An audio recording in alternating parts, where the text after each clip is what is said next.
भगवान बड़ी फुर्सत से तोला गढ़े है संगी, तोर हसी माँ मोर जिंदगी भर गे रंग रंगी। तोर नैना के जादू माँ मोर दिल हर खो गे, तोर संग जिए बर अब मोर सपना होगे।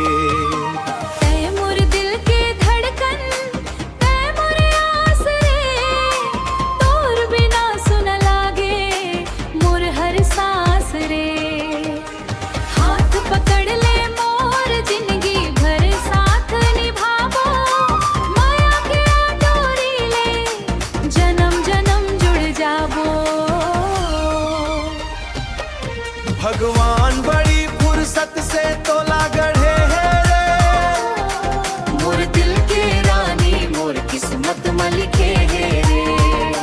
तोर संग हंसना गाना तोर संग जीना रे, माया की कहानी दुनिया भर गूंजना रे।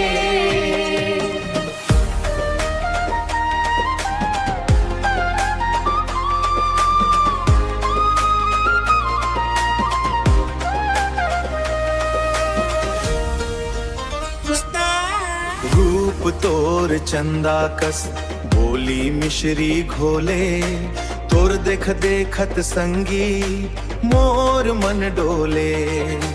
फूल कस महके तोर गोर गोर मुस्कान, तोर बर धड़कत रही थे मोर ये नदान जान। मोर मांग मतोर नाम मोर सपना माते, तोर संग सजही मोर जिंदगी के हर क्षण।